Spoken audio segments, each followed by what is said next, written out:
How the hell is everybody doing? Clint from the Doorway too, doing another one of those fancy video reviews. This time it's going to be for a band called Geist and the Sacred Ensemble. Album's called Waning Hymns. Came out on July 31st on Scry Recordings. This is going to be an interesting one. It's a little bit different kind of trip than we've done before. They call themselves Doom Folk. I'm going to say it's more kind of dark experimental rock with doom folk and industrial kind of psych rock elements. Rather than kind of do any talking first, what I'd really like to do is kind of let you listen to a bit of one of the tracks. This is going to be track 2. It's called Volition. Geist and the Sacred Ensemble. Album again called Waning Hymns. Came out July 31st on Scry Records. Here we go.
So just from that little taste, guys, guess who they kind of sound like to me? Yep, you're right.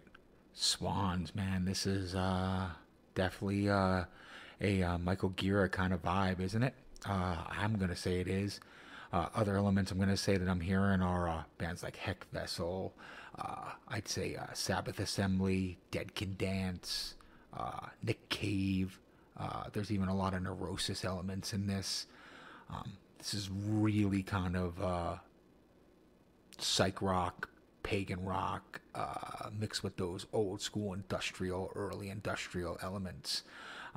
Definitely a lot of pagan ideas and thoughts that are going on this. It's very occult. It's the darker side of spirituality.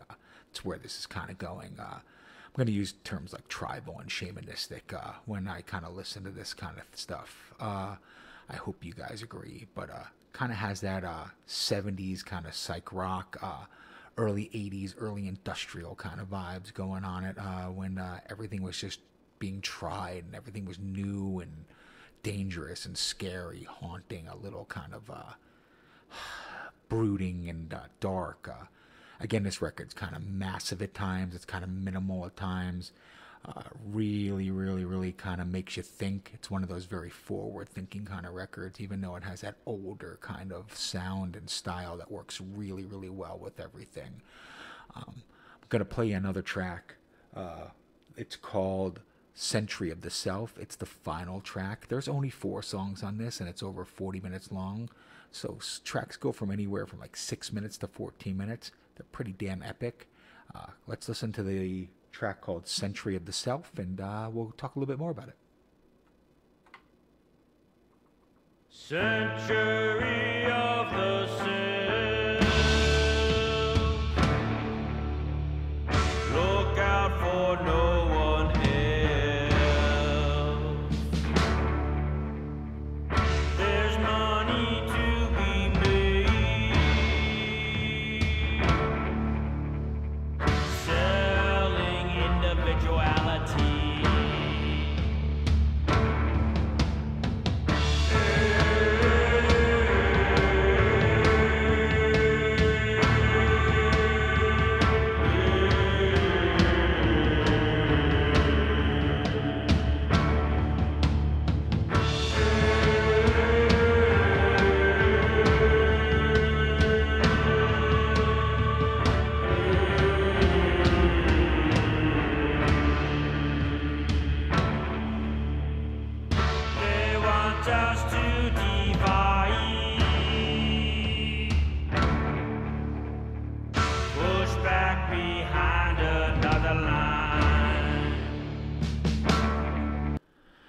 I think you get where this is going, but this is definitely kind of that Jarbo, Michael Gira period, Swans vibe going on, where they started adding a lot of kind of folk and experimental rock elements to it.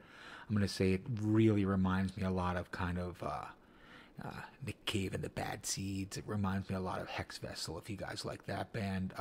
There's a strong Dead Can Dance vibe here, definitely from kind of the neo-folk, neoclassical kind of ends as well too. And I'd say that that kind of pagan heathen overall vibe of bands like Sabbath Assembly.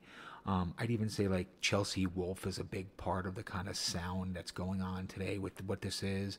I wouldn't call it goth. I'd probably call it more post-goth or post-punk meets kind of psych rock and dark folk.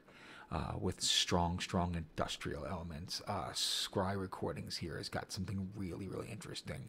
Every single one of the 4 tracks just makes you dig deeper, think more. There's a lot of Eastern spiritual elements on this as well, too.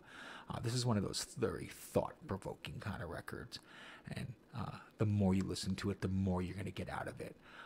I'm definitely going to put some links for you guys to be able to find out more about the band. I guess their leader's name is M. Sanders, and he's a pretty deep-thinking individual, so you can read some things about that off their Scry page and off the Bandcamp stuff and things like that.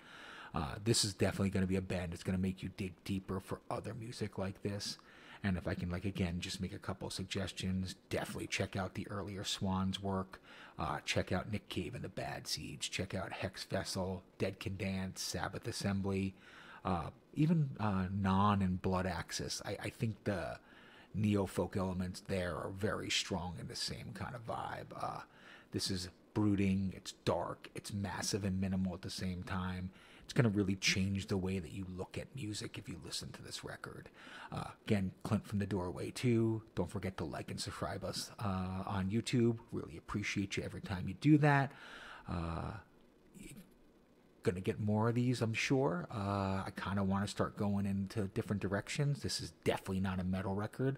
A lot of the stuff I've been doing has been more metal, but I really love this kind of stuff as well too. So you're going to see a lot more variety in reviews moving forward. Again, this is Clint. Talk to you soon. Thanks again.